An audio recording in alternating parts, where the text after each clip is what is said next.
আসসালামু আলাইকুম। আপনাদের জন্য আজকে আমি রান্না করে দেখাবো প্রায় 12 কেজি বিফ তেহারি। এই রেসিপিটা যেমন সুস্বাদু হয়েছিল খেতে, তেমন দেখতেও লোভনীয় ছিল। এখানে আমি 12 কেজি তেহারির জন্য 6 কেজি পরিমাণ গরুর গোশত এভাবে ছোট টুকরো করে কেটে ধুয়ে পানি ঝরিয়ে নিয়েছি।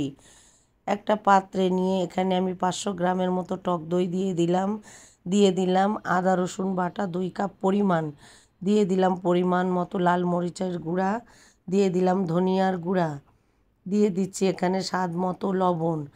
আসলে এই উপকরণগুলো আপনার বুঝে নিতে হবে, গোশ অনুযায়ী মশলাগুলো দিতে হবে। এখানে আমি নিয়েছি রাঁধুনির বিফ তেহারির মশলা 6 প্যাকেট। আমি 12 কেজির জন্য 6 প্যাকেট তেহারির মশলা ব্যবহার করেছি। এর 3 প্যাকেট আমি এখানে দিয়ে দিলাম তেজপাতা, লবঙ্গ, এলাচ, দারচিনিগুলো একটু হাত দিয়ে ভেঙে এর ভিতরে দিয়ে দিচ্ছি আমি এলাচগুলোকে দিয়ে এখানে 2 কাপ পরিমাণ পেঁয়াজ কুচি দিয়ে দিলাম। সমস্ত উপকরণ দেওয়া হয়ে গেলে এখানে আমি হাতের সাহায্যে খুব ভালো করে মাখিয়ে নিচ্ছি। খুব ভালো করে মাখাতে হবে যাতে সমস্ত উপকরণ মাংসের ভিতরে প্রবেশ করে। আপনারা হয়তো খেয়াল করেছেন এ পর্যায়ে আমি এখনও এখানে কোনো তেল ব্যবহার করিনি। হাতের সাহায্যে মাখিয়ে এখানে আমি 20 মিনিট ঢাকনা দিয়ে রেখে দিব। আমি হাতটা ধুয়ে যে পানিটা ছিল সেটা এখানে দিয়ে দিলাম। দিয়ে আমি চুলায় একটা পাত্র বসিয়ে প্রায় 1 কেজি পরিমাণ পেঁয়াজ 1 কেজি তেল দিয়ে গরম হলে আমি পেঁয়াজ বেরেস্তা করে নিয়েছি। এখানে বেরেস্তাটা করা হয়ে গেলে গোশটাকে আমি চুলায় দিয়ে দিয়েছি। বেরেস্তার যে তেল ছিল তার অর্ধেকটা আমি এখানে দিয়ে গোশটাকে রান্না করে নিয়েছি প্রায় 1 ঘন্টার জন্য। আমি এর ভিতরে কিন্তু 2-3 বার ঢাকনা তুলে নাড়াচাড়া করে দিয়েছি।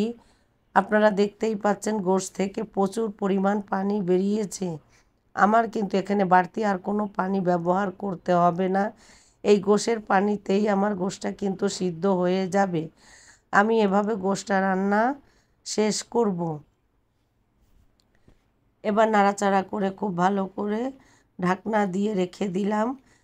গোশটা আমি এভাবেই রান্নাটা শেষ করেছি। এখানে আমি প্রায় 1.5 কেজি পরিমাণ আলু নিয়েছি। আলুটাকেও আমি লাল করে নিয়েছি।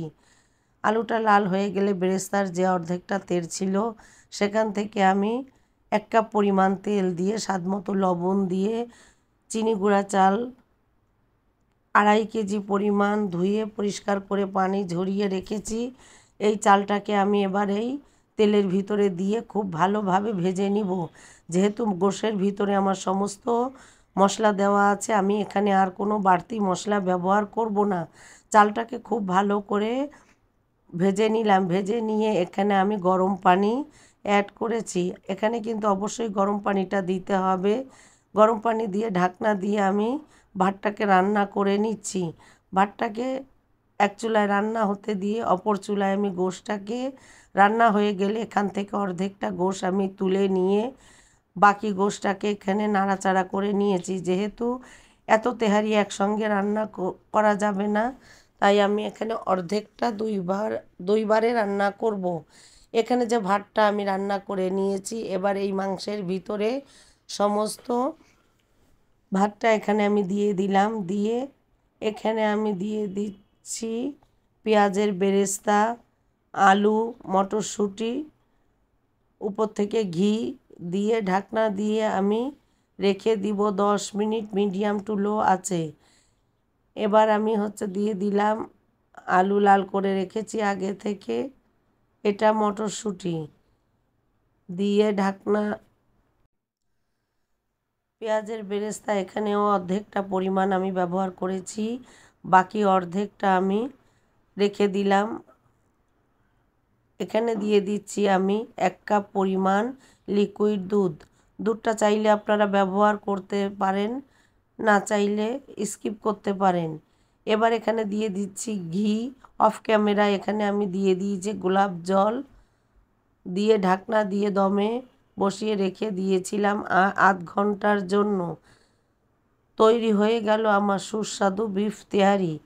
এভাবে ঝটপট আপনারা কিন্তু যে কোনো অনুষ্ঠানে বা ঘরের প্রিয় মানুষদের জন্য রান্না করতে পারেন। ভালো লাগলে সাথে থাকবেন, লাইক কমেন্ট শেয়ার করবেন। আমি এই একইভাবে কিন্তু দুটো হাঁড়িতেই একই নিয়মেই রান্না করেছি। এভাবে রান্না করে আপনারা কিন্তু ঝটপট প্রিয় মানুষদের জন্য তৈরি করে নিতে পারেন।